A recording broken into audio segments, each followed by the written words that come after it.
तो बच्चों शुरुआत करते हैं एक प्यारे से लेक्चर की। इस वीडियो में हम सामाजिक विज्ञान की जो चौथी किताब है आर्थिक विकास की समझ, उसको पढ़ेंगे। उसका पहला चैप्टर आज हम जानेंगे। पहले चैप्टर से पहले हम जान लेते हैं कि आर्थिक विकास की समझ से किस किस तरह के सवाल हमारे एग्ज़ाम में बनते हैं। इसके लिए हम देखेंगे पिछले साल का पेपर। पिछले साल के पेपर में डाउनलोड करके हमने निकाला है सामाजिक विज्ञान। ये देखिए 70 नंबर का पेपर होगा। 3 घंटे 15 मिनट समय इसने दिया है। प्रारंभ के 15 मिनट परीक्षार्थी को प्रश्न पत्र पढ़ने के लिए निर्धारित किए जाते हैं और 3 घंटे इसे करने के लिए होते हैं। 70 नंबर हमें 70 में से 70 नंबर लाने का टारगेट हमें करना है। इसके लिए चलो अब हम आर्थिक विकास की समझ में से जो भी आए होंगे सवाल उनको देखते हैं। देखो फॉर्मेट किस तरह का होता है पेपर का। पहले ऑब्जेक्टिव टाइप होते हैं, फिर उसके बाद सब्जेक्टिव। जो 15वां सवाल है, निम्नलिखित पड़ोसी देशों में से मानव विकास के लिहाज से किस देश की स्थिति भारत से बेहतर है। ऑप्शन दे रखे हैं, हमें ऑप्शन इसमें से ढूंढना है। हम पढ़ेंगे तो हम आराम से इस तरह के सवालों के जवाब दे पाएंगे। और ये देखिए ये 17वां सवाल है, ये भी मुझे लगता है उसी का ही है, आर्थिक विकास की समझ। और उसके बाद ये ग्रामीण बैंक, ये भी आर्थिक विकास की समझ से है। और ये सार्वजनिक निजी क्षेत्रों में वर्गीकरण निम्नलिखित में से किस आधार पर। एक नंबर में से मुझे लगता है 4 या 5 सवाल डिवाइड करे गए हैं। 5 इतिहास के होंगे, 5 भूगोल के होंगे, 5 नागरिक शास्त्र के होंगे और 5 हमारे अर्थशास्त्र के होंगे। इसी तरह से इसमें है जो सब्जेक्टिव हैं ये 4 नंबर का एक है, 4 नंबर का एक। तो ऐसे ही इसमें डिवाइड करे हैं, इतिहास और राजनीतिक विज्ञान और उसके बाद भूगोल और उसके बाद आ जाती है हमारी अर्थशास्त्र यानी आर्थिक विकास की समझ। राष्ट्रीय आय तथा प्रति व्यक्ति आय में विभेद कीजिए। राष्ट्रीय आय और प्रति व्यक्ति आय में देशों की स्थिति की तुलना के लिए इनमें से कौन सी विधि बेहतर है। जब हम पढ़ेंगे तो आराम से समझ लेंगे और इस तरह के सवाल को कर देंगे। विदेशी व्यापार से आप क्या समझते हैं। विदेशी व्यापार को अनुकूल बनाने के लिए कोई 2 सुझाव दीजिए। तो हम समझ पा रहे हैं कि इस तरह के सवाल होते हैं। और ये देखो 6 नंबर का है, 2 + 4 में किस तरह का आया है। देखो ये रहा, प्राथमिक एवं द्वितीयक क्षेत्रों की विशेषताओं की विवेचना कीजिए। असंगठित क्षेत्र के श्रमिकों की समस्याओं की विवेचना कीजिए। इन दोनों में से कोई एक सवाल हमको करना था। ये भी 6 नंबर का है। इस तरह के क्वेश्चन हमें पूछे जाते हैं। इससे पहले वाले वीडियो में हम सिलेबस पूरा देख चुके हैं। हमने डिवाइड करके देख लिया था कि कौन से पेपर या कौन सी किताब में से कितने मार्क्स के सवाल आने वाले हैं। और अब हम इस वीडियो में अभी हमने अपने पेपर को देखा, यानी पिछले साल में जो पेपर आया था उससे हमारी समझ में आया कि किस तरह के सवाल पूछे जा सकते हैं। वो हमने इसलिए देखा कि उसी के आधार पर हम अपनी पढ़ाई करेंगे कि हमें कितनी समझ की ज़रूरत है। ओके, तो ये जो सब्जेक्ट है सामाजिक विज्ञान, ज़्यादातर लोगों के दिमाग में, बच्चों के दिमाग में, स्टूडेंट्स के दिमाग में ये रहता है कि ये आखिरी समय पे हम रट के इसको पास हो जाएंगे। लेकिन आप पास होने के बाद जब 11th क्लास 12th क्लास जब उससे आगे भी बढ़ते हैं तो आपको पूरी लाइफ जो भी कॉम्पिटिटिव एग्ज़ाम आपको देने हैं, कोई भी बड़ा एग्ज़ाम आपको देना है, तो यही एक सब्जेक्ट ऐसा होता है जो आपको मार्क्स गेनिंग करता है, जो आपको आगे नौकरी, जॉब जो आप चाहते हैं, जो आप ड्रीम देख रहे हैं, उसको सफलता में चेंज करता है। तो इसी की समझ को अभी से बिल्डअप करना होगा हमें। आप मैथ्स पढ़ते हैं, आप इंग्लिश पढ़ते हैं, और आप साइंस पढ़ते हैं। जो इंग्लिश, मैथ, साइंस, इनके आप ट्यूशन अलग से लगा लेते हैं, आप एक्स्ट्रा क्लासेस भी करते हैं। लेकिन इससे कहीं ज़्यादा ज़रूरी होता है सामाजिक विज्ञान पढ़ना, क्योंकि अल्टीमेटली हमारा गोल तो एक जॉब लेना है या फिर जीवन में सक्सेसफुल बनना है। तो इसके लिए हमें सामाजिक विज्ञान की समझ होना बहुत ज़्यादा ज़रूरी है। उसी के आधार पर आज हमने पहला लेक्चर स्टार्ट किया है, आर्थिक विकास की समझ हम इसमें बढ़ाएंगे। तो पहला चैप्टर है इसका विकास, यानी विकास से ही शुरू हो रहा है। देखिए विकास एक्चुअली में होता क्या है। आप छोटे थे, फिर धीरे धीरे बड़े हुए, और आपका जो बुद्धि थी स्टार्टिंग में आप किस तरह से सोचते थे। एक छोटा बच्चा आपने देखा होगा कैसे सोचता है, लेकिन अब आप अलग तरह से सोचते हो। तो इसका मतलब हुआ कि आपकी बुद्धि का विकास हुआ है, आप थोड़े बेहतर सोच पा रहे हैं। ये होता है विकास का समझने का छोटा सा तरीका। लेकिन इस चैप्टर में हम समझेंगे आर्थिक विकास क्या होता है। आर्थिक मतलब अर्थ जहाँ पे आ जाता है, अर्थ का मतलब होता है पैसा। ठीक है, तो अब हम समझेंगे आर्थिक विकास क्या होता है। लाइन बाय लाइन में पढ़ूंगा और उसी के हिसाब से समझते जाएंगे धीरे धीरे। बहुत छोटे छोटे चैप्टर हैं, बहुत अच्छी समझ पड़ेगी। जीवन के लिए भी काम किया, आपके एग्जाम के लिए भी काम किया। विकास, विकास एक्चुअल में जो विकास होता है उसको हम प्रगति भी कह सकते हैं, मतलब आगे बढ़ना। विकास अथवा प्रगति की धारणा जो होती है हमेशा से हमारे साथ ही है, यानी जब से इंसान का जन्म स्टार्ट हुआ है तभी से वो प्रगति के बारे में सोचता है, तभी से वो विकास के बारे में सोचता है। इसका मतलब है कि ये धारणा हमेशा से हमारे साथ ही है। हमारी आकांक्षाएं और इच्छाएं है कि हम क्या करना चाहते हैं और अपना जीवन कैसे जीना चाहते हैं। हमारी हमेशा से यही इच्छा रहती है कि हम आगे क्या करना चाहते हैं और कैसे अपना जीवन जीना चाहते हैं।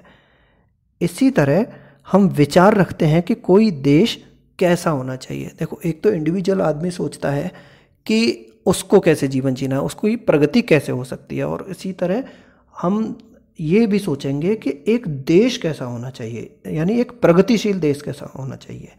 हमें किन अनिवार्य वस्तुओं की आवश्यकता है प्रगति के लिए, विकास के लिए या जीवन जीने के लिए, कौन सी चीज़ें बहुत ज़्यादा ज़रूरी हैं। क्या सभी का जीवन बेहतर हो सकता है, ये भी सोचना है। आपने आसपास हमने देखा होगा कि कोई बहुत ज़्यादा गरीब है, कोई बहुत ज़्यादा अमीर है। क्या सबका जीवन भी एक जैसा हो सकता है? लोग मिलजुल कर कैसे रह सकते हैं? आपस में देखा होगा कलहबाजी होती रहती है, लोग आपस में मिलजुल कर कैसे रह सकते हैं? अभी आपने देखा कि रूस और यूक्रेन में युद्ध चल रहा है, कभी किसी भारत और पाकिस्तान में युद्ध स्टार्ट हो जाता है। तो हमें ऐसे देखना है क्या आपस में भी मिलजुल कर रह सकता है कोई? क्या और अधिक समानता हो सकती है? अभी कितने डिस्क्रिमिनेशन है। आप जाति के आधार पर देखते हैं, कभी कहीं कोई बटा हुआ है। आप पैसे के आधार पर देखते हैं, कोई गरीब है कोई अमीर है। क्या सभी में समानता हो सकती है? क्या सब लोग एक जैसे हो सकते हैं? विकास इन सभी प्रश्नों पर विचार करने और इन लक्ष्यों को प्राप्त करने के उपायों से ही जुड़ा है। जो विकास है, ये जो अभी हमने प्रश्न देखे, इनके उत्तर और इन्हीं से जुड़ा हुआ है, एक तरह से कह सकते हैं। यह काम जटिल है और इस अध्याय में हम विकास को समझने की प्रक्रिया शुरू करेंगे। यह काम मुश्किल है थोड़ा, और ये जो चैप्टर है ये इसी के बारे में बताया है और विकास की प्रक्रिया को समझाने में ये हमारी हेल्प करेगा। उच्च कक्षाओं में इन मुद्दों को अधिक गहराई से सीखेंगे। जैसे जैसे हम आगे बढ़ेंगे 11th में, 12th में और आगे भी जब हम बढ़ेंगे तो इनको हम और गहराई से समझने की कोशिश करेंगे और समझेंगे। इसके अतिरिक्त ऐसे बहुत से प्रश्नों के उत्तर आपको अर्थशास्त्र में ही नहीं बल्कि इतिहास और राजनीति विज्ञान के पाठ्यक्रम में भी मिलेंगे। इन्हीं से जुड़े हुए, इसी विकास से, प्रगतिशील समाज से जुड़े हुए, जरूरी नहीं है कि अर्थशास्त्र की जो बुक है उसमें तो मिलेंगे। आपकी जो इतिहास की किताब है, आपकी जो राजनीतिक विज्ञान की किताब है, उसमें भी इसी से जुड़े हुए सवाल हमको मिलेंगे। ऐसा इसलिए है कि हम आज जो जीवन जी रहे हैं वो अतीत से प्रभावित है। ऐसा इसलिए इतिहास में क्यों मिलेंगे? क्योंकि आज हम जो जीवन जी रहे हैं ना, वो हमारे इतिहास से ही तो जुड़ा हुआ है, और आज का जो जीवन है वो आने वाले समय के लिए इतिहास बन जाएगा। तो जो इतिहास में प्रगतिशील जो चीज़ें हुई हैं, जो विकास हुआ है, उसको इसीलिए समझना बहुत ज़्यादा ज़रूरी है। इसी तरह हम केवल एक लोकतांत्रिक राजनीतिक प्रक्रिया द्वारा ही इन आशाओं और संभावनाओं को वास्तविक जीवन से प्राप्त कर सकते हैं। और राजनीतिक विज्ञान में हम क्यों पढ़ेंगे? क्योंकि लोकतांत्रिक राजनीति ही तो है जो विकास और जो नियम बनाती है, जो लॉ बनाती है, कानून बनाती है, उसी से तो जीवन जीते हैं, उसी से तो ये निर्णय लिया जाता है कि किस तरह से लोग रहेंगे। देखिए, विकास क्या वादा करता है? विभिन्न व्यक्ति, विभिन्न लक्ष्य। हम यह कल्पना करने का प्रयास करें कि तालिका 1.1, ये देखो ये तालिका दे रखी है 1.1, इसको अभी आगे देखेंगे हम। 1.1 में दी गई सूची के अनुसार लोगों के लिए विकास का क्या अर्थ हो सकता है, उनकी क्या आकांक्षा है। आप देखेंगे कि कुछ स्तंभ अधूरे भरे हुए हैं। इस तालिका को पूरा करने की कोशिश कीजिए। आप चाहें तो किन्हीं और श्रेणी में व्यक्तियों को जोड़ सकते हैं। देखो, ये एक कार्टून बना के दिखाया गया है। तुम एक कार चाहते हो, अभी देश की जो स्थिति है उसमें तुम यही आशा कर सकते हो, काश तुम्हारे पास एक रिक्शा होता। एक गरीब देश की बात चल रही है ये, और बच्चा कह रहा है कि मुझे कार चाहिए, लेकिन उसका जो डैडी हो सकते हैं वो कह रहे हैं कि अभी जो स्थिति चल रही है ना देश की, उसमें तो बेटा बस इतना ही है कि हम रिक्शा ही खरीद पाएँ। देखिए ये 1.1 दे रखा है, देखो इसमें व्यक्ति की श्रेणी और विकास के लक्ष्य। कोई भूमिहीन ग्रामीण मजदूर है, यानी उसके पास बिल्कुल भी जमीन नहीं है, काम उसका लक्ष्य क्या होगा, देखो लक्ष्य निर्धारण की चीज़ बताई गई है इसमें कि आप किस स्थिति में हैं, उसी तरह से आपके लक्ष्य और जो भी आकांक्षाएं होंगी वो होती हैं। इसमें दिखाया गया है कि भूमिहीन ग्रामीण मजदूर है कोई, जिसके पास बिल्कुल भी जमीन नहीं है, उसका क्या लक्ष्य होगा, काम करने के अधिक दिन हो और बेहतर मजदूरी हो, स्थानीय स्कूल उनके बच्चों को उत्तम शिक्षा प्रदान करने में सक्षम हो, कोई सामाजिक भेदभाव नहीं हो और गांव में भी वे नेता बन सके, छोटा सा कोई किसान जिसके पास ज़मीन भी नहीं है, मजदूर है, एक तरह का किसान नहीं कहेंगे उसे, मजदूर है, तो उसकी क्या आकांक्षाएं होंगी, उसका क्या लक्ष्य होगा, वो चाहेगा बस काम करने के लिए थोड़े से आज काम मिल जाए और मजदूरी जो है वो थोड़ी बेहतर मिल जाए और उसके बच्चे जो हैं पास के स्कूल में पढ़ लें, बस इतना ही तो चाहेगा, यानी उसका लक्ष्य इतना ही होगा। अब मान लो कोई पंजाब का समृद्ध किसान है, उसका लक्ष्य क्या होगा, किसानों को उनकी उपज के लिए ज़्यादा समर्थन मूल्य मिले, यानी जो खेती होती है उसका जो मूल्य होता है वो थोड़ा ज़्यादा हो जाए। मेहनती और सस्ते मजदूरों द्वारा उच्च पारिवारिक आय सुनिश्चित करना, यानी जो कहने का मतलब है कि उसकी इनकम थोड़ी बढ़ जाए, उसके घर की इनकम थोड़ी बढ़ जाए, जो फसल कर रहा है उससे उसकी इनकम थोड़ी बढ़ जाए, ताकि उसके जो बच्चे हैं वो विदेशों में जाके बस जाएं और उनकी जो पढ़ाई लिखाई है वो अच्छी हो जाए। ऐसे ही किसान जो खेती के लिए केवल वर्षा पर निर्भर रहते हैं, उनके आप लक्ष्य लिख सकते हैं यहाँ पे। भूस्वामी परिवार एक ग्रामीण महिला, उसकी क्या इच्छा हो सकती है, उसके क्या लक्ष्य हो सकते हैं। शहरी बेरोजगार युवक हो कोई, उसका क्या लक्ष्य हो सकता है। शहर के अमीर परिवार का एक लड़का है, उसका क्या लक्ष्य हो सकता है। और आप इसी तरह से एक कॉलम अपना बढ़ाइए कि आपकी स्थिति क्या है और आपके क्या क्या लक्ष्य हैं, आप उन्हें क्या मानते हो, आपको क्या लगता है कि मुझे ये मिल जाएगा तो ये मेरा विकास हो जाएगा और हम प्रगति कर जाएंगे, हम आगे बढ़ जाएंगे। जैसे शहर के अमीर परिवार की एक लड़की है, उसके लिए क्या विकास हो सकता है। देखो आप ये सोच रहे होंगे कि आप अगर गरीब परिवार से हैं तो आपको ये लग रहा होगा कि हमारे पास पैसा हो जाए तो वही बहुत अच्छा रहे हमारा, लेकिन अगर जिसके पास पैसा है, शहर की लड़की है, वो उसका क्या लक्ष्य होगा, उसे अपने भाई के जैसी आज़ादी मिलती है और वो अपने फैसले खुद कर सकती है, वो अपनी पढ़ाई विदेश में कर सकती है, यानी वो चाहती है कि जैसे मेरे भाई को आज़ादी मिली हुई है इसी तरह से मुझे आज़ादी मिल जाए और मैं अपनी पढ़ाई विदेश में जाके कर लूँ। तो यानी अपनी स्थिति के हिसाब से आप जैसे भी हैं उसके हिसाब से आपके लक्ष्य निर्धारित होते हैं, आप उसी तरह से सोचते हैं, आप उससे आगे बढ़ना, यानी अपनी यथास्थिति इस समय पे है उससे थोड़ा सा आगे बढ़ना और ज़्यादा आगे बढ़ना और ज़्यादा आगे बढ़ना, वही विकास होता है, वही प्रगति होती है। जैसे नर्मदा घाटी का एक आदिवासी, उसके लिए विकास क्या होगा, उसके लिए लक्ष्य एकदम अलग होंगे। तालिका 1.1 को भरने के बाद अब इसका निरीक्षण करते हैं। अब देखो ये अब हमने हाथ से भर लिया, अब इसका निरीक्षण करते हैं, क्या इन सभी लोगों की विकास या प्रगति के बारे में एक जैसे विचार हैं। देखो अभी हमने तालिका को देखा तो विचार तो एकदम अलग अलग है, जो जहाँ रह रहा है, जो जैसी स्थिति में है उसके लक्ष्य एकदम अलग है। संभवतः नहीं, इनमें से हर एक अलग अलग चीज़ें पाना चाहता है, यानी हर व्यक्ति अलग चीज़ पाना चाहता है।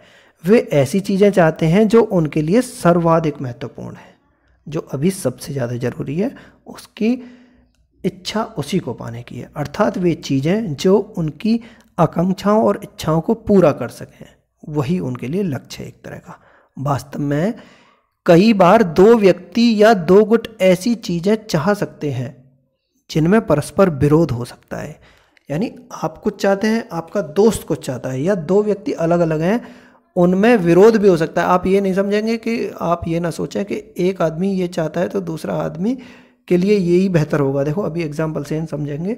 एक लड़की अपने भाई के समकक्ष आज़ादी और अवसर मिलने और भाई भी घर के कामकाज में हाथ बटाएगा, यानी एक लड़की क्या सोचेगी, वो समझेगी, मतलब उसके दिमाग में होगा कि जो भाई को जितनी आज़ादी मिली है उतनी आज़ादी मुझे मिल जाए और जो भाई है वो घर के कामकाज में भी हाथ बटाए, वो ऐसे रखेगी। हो सकता है कि भाई को ये पसंद ना हो, वो तो अपना विकास इसमें समझ रही है, लेकिन हो सकता है भाई को ये बिल्कुल भी पसंद ना हो। इसी तरह अधिक बिजली पाने के लिए उद्योगपति ज़्यादा बांध चाहते हैं, यानी पानी से बिजली बनती है तो उद्योगपति क्या चाहेगा, ज़्यादा बड़ा बांध बने तो ज़्यादा वाटर रखा जाए रिजर्वॉयर में और वो चाहेगा कि ज़्यादा बिजली बनाने के लिए ज़्यादा पानी की ज़रूरत है तो बड़ा बांध होना चाहिए, लेकिन इससे ज़मीन जलमग्न हो सकती है। लेकिन जो वहाँ के किसान होंगे वो सोचेंगे क्या कि बांध होना ही नहीं चाहिए या बहुत छोटा बांध होना चाहिए जिससे हम सिंचाई कर सकें।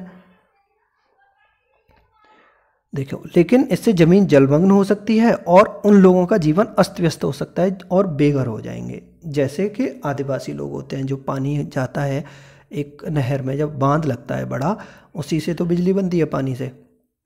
लेकिन वहाँ जो आसपास के लोग जो रह रहे हैं उनसे क्या बीतेगी, उनका तो जीवन पूरा अस्त व्यस्त हो जाएगा, उनके घर तो जलमग्न हो जाएंगे। वे इसका विरोध कर सकते हैं और हो सकता है कि वे अपने खेतों की सिंचाई के लिए केवल छोटे चैक, बांध या तालाब ही पसंद करें। ठीक है, इस तरह दो बातें साफ हो गई। एक, अलग अलग लोगों के विकास के लक्ष्य भिन्न हो सकते हैं, और दूसरा, एक के लिए जो विकास है वो दूसरे के लिए विकास ना हो। जरूरी नहीं है कि एक जो जिसे अपना विकास समझ रहा है वो दूसरे के लिए भी विकास हो, दूसरे के लिए हो सकता है वो नुकसान हो, यहाँ तक कि वे एक दूसरे के लिए विनाशकारी भी हो सकते हैं। तो यहाँ तक हमारी समझ में आ गया। देखो, ये कार्टून से हमें दिखाया है कि एक के पास गाड़ी है, वो बहुत खुश है, इस तरह के लोग विकसित होना नहीं चाहते, और लेकिन वो जा रहा है धुआं उड़ाता हुआ। तो जो एक गरीब आदमी है जो कुटिया में बैठा हुआ है, जो झोंपड़ी में बैठा हुआ है, उसके लिए तो वो पॉल्यूशन का काम कर रहा है, तो इसके लिए तो वो विकास है गाड़ी वाले के लिए, लेकिन उसके लिए तो विनाश हो गया ना ये। आप अगर एक बार फिर तालिका 1.1 को देखें, अभी जो हमने देखा था, तो एक बात समान पाएंगे। लोग चाहते हैं कि उन्हें नियमित काम, बेहतर मजदूरी और अपनी उपज अथवा अन्य उत्पादों के लिए अच्छी कीमतें मिले। लेकिन इसमें कुछ समानता भी, अभी हमने तालिका 1.1 को देखा था, एक चीज़ हमारी यहाँ क्लियर हो रही है कि लोगों को नियमित तो काम चाहिए, डेली रोजगार चाहिए उन्हें, बेहतर मजदूरी चाहिए, पैसा थोड़ा ज़्यादा होना चाहिए, और अपनी उपज, अगर किसान है या फिर कोई सामान बना रहा है, कोई बिजनेसमैन है, तो उसकी कीमत अच्छी हो जाए उसके लिए। दूसरे शब्दों में कहें तो वे ज़्यादा आय चाहते हैं, सीधी सी बात यह है। सब लोग इनकम चाहते हैं, पैसा चाहते हैं। किसी भी तरह से ज़्यादा आय चाहने के अतिरिक्त लोग बराबरी का व्यवहार, स्वतंत्रता, सुरक्षा और दूसरों से आदर मिलने की इच्छा भी रखते हैं। आय के अलावा और क्या क्या चाहिए उन्हें?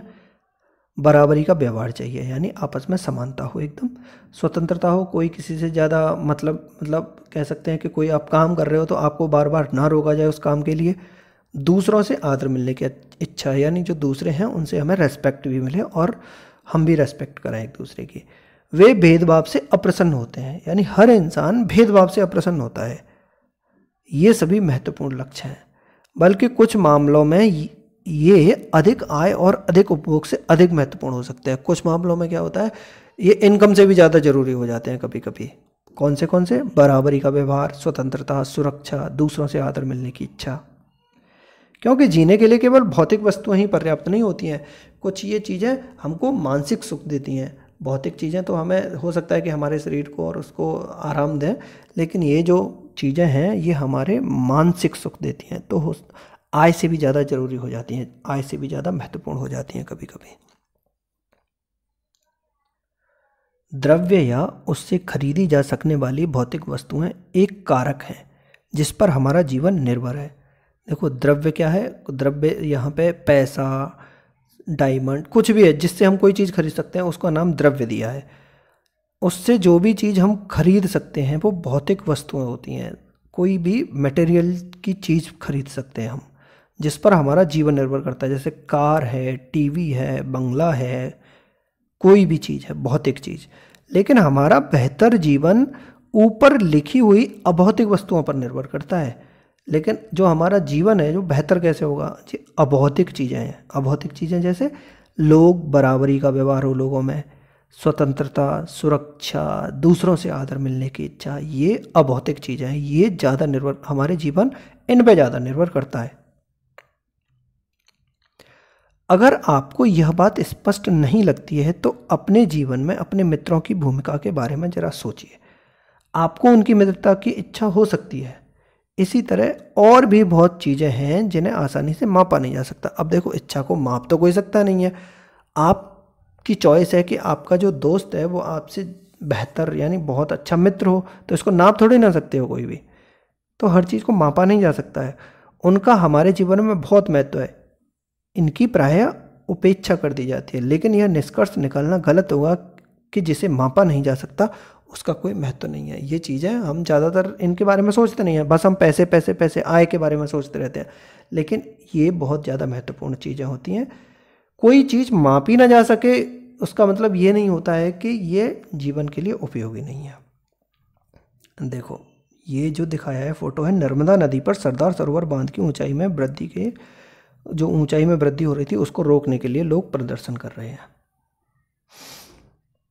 एक और उदाहरण देखिए, अगर आपको कहीं दूर दराज के इलाके में नौकरी मिलती है, उसे स्वीकार करने से पहले आप आय के अतिरिक्त बहुत से कारकों पर विचार करेंगे।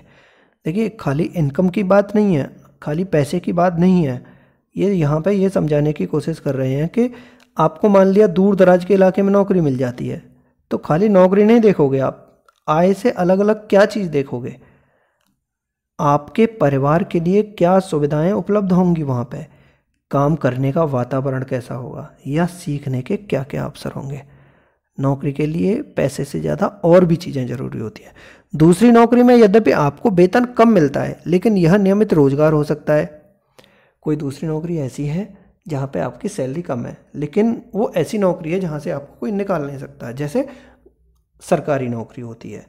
तो आप कम पैसे में भी सरकारी नौकरी करने के इच्छुक हो सकते हैं। आपकी इच्छा हो सकती है कि ऐसी नौकरी हो जहाँ पे नियमित रोजगार हो, जो आपकी सुरक्षा की भावना को बढ़ाता हो। एक अन्य नौकरी अधिक वेतन दे सकती है लेकिन कार्य की सुरक्षा नहीं, और हो सकता है आपको परिवार के लिए पर्याप्त समय भी ना मिले। दूसरी कोई नौकरी है जिसमें वेतन तो ज़्यादा है लेकिन आपके पास समय ही नहीं है परिवार के लिए, और ना ही कोई गारंटी है कि आप कब तक रहोगे नौकरी में। इससे आपकी सुरक्षा और स्वतंत्रता की भावना कम हो जाएगी। तो हमारे कौन से जो मूल्य हैं, सुरक्षा और स्वतंत्रता, वो हमें जो सिक्योरिटी होती है, जॉब सिक्योरिटी होती है कि हमें कभी भी निकाला जा सकता है, इस तरह का डर हमेशा हमारे लिए बना रहेगा। इसी तरह विकास के लिए लोग मिले जुले लक्ष्यों को देखते हैं। यह सच है कि यदि महिलाएं वेतनभोगी कार्य करती हैं, अगर जो भी महिला है वो सैलरी ले रही है यानी बाहर जाके काम कर रही है, तो घर और समाज में उनका आदर बढ़ता है। ये बिल्कुल सही है कि घर में भी और समाज में भी उसका आदर बढ़ेगा क्योंकि वो पैसे कमा के ला रही है। तथापि यह भी सच है कि अगर महिलाओं के लिए आदर है तो घर में उनके कामकाज में ज़्यादा हाथ बटाया जाएगा। अगर महिलाओं का हम आदर कर रहे हैं तो घर में भी उनका हेल्प करेंगे और घर से बाहर काम करने वाली महिलाओं को अधिक स्वीकार किया जाएगा। सुरक्षित और संरक्षित वातावरण के कारण ज़्यादा महिलाएं विभिन्न प्रकार की नौकरियां व्यापार कर सकती हैं। इसलिए लोगों के विकास के लक्ष्य केवल बेहतर आय के ही नहीं होते बल्कि जीवन में अन्य महत्वपूर्ण चीज़ों के बारे में भी होते हैं। इस पूरे पैराग्राफ में हमें यही समझाया जा रहा है कि खाली बेहतर आय ही विकास का लक्ष्य नहीं हो सकता है कि आप बेहतर इनकम है तो आप मान लें कि इसकी जो है जो विकास कर रहा है ये, या खुश रह रहा है या बहुत ही अच्छे समाज में रह रहा है। खाली इनकम पे डिपेंड नहीं होता है। अब हम बात करेंगे, ये हो गया हमारा इंडिविजुअल यानी हम अपने बारे में बात करी। अब हम राष्ट्रीय विकास के बारे में बात करते हैं। जैसा कि हमने ऊपर देखा, यदि लोगों के लक्ष्य भिन्न हैं, लोगों के लक्ष्य थे 1.1 तालिका में देखा ना, अलग अलग थे, तो उनकी राष्ट्रीय विकास के बारे में धारणा भी भिन्न होगी। आपस में इस विषय पर चर्चा कीजिए कि भारत को विकास के लिए क्या क्या करना चाहिए।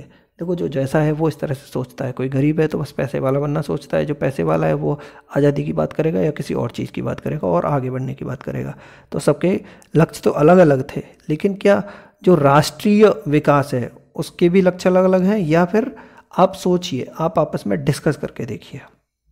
संभव है कि कक्षा के विभिन्न विद्यार्थियों ने उपरोक्त प्रश्नों के अलग अलग उत्तर दिए होंगे। हो सकता है आपने स्वयं इन प्रश्नों को बहुत उत्तर सोचे हों और उनमें से किसी एक के विषय में आप स्वयं भी निश्चित ना हो। यह समझना बहुत आवश्यक है कि देश के विकास के विषय में विभिन्न लोगों की धारणाएं भिन्न या परस्पर विरोधी हो सकती हैं। कोई तो ये सोच सकता है कि जो देश का विकास इसमें होगा कि आप मान लो बहुत सारी हथियार इकट्ठे कर लो। कोई सोच सकता है कि देश का विकास इसमें होगा कि सबके पास गाड़ी हो जाए। कोई सोच सकता है कि देश का विकास इसमें होगा कि सब बड़े बड़े बंगलों में रहने लग जाएं। सभी बच्चों के अलग अलग जवाब हो सकते हैं देश के विकास के बारे में। लेकिन क्या सभी विचारों को बराबर का महत्व दिया जा सकता है? अच्छा, सबके अलग अलग हैं, कोई अपनी तरह से सोचेगा हर आदमी, तो क्या सबको सबके हिसाब से एकदम और सबके विचारों को बराबर का महत्व दिया जाए? या यदि परस्पर विरोधी हैं तो निर्णय कैसे किया जाए? या फिर अलग अलग हैं तो कैसे निर्णय करोगे? सभी के लिए न्यायपूर्ण और सही राह क्या होगी? हमें यह भी सोचना होगा, क्या कार्य करने का कोई बेहतर तरीका है? क्या इस विचार से बहुत से लोगों को लाभ होगा या कोई होगा? राष्ट्रीय विकास का अभिप्राय इन सब प्रश्नों को पर विचार करना है। राष्ट्रीय जो विकास है क्या होगा, इसका अभिप्राय, इस अलग अलग तरह के सवाल हैं, इन सब पर विचार करना है और एक कंक्लूजन पर आना है।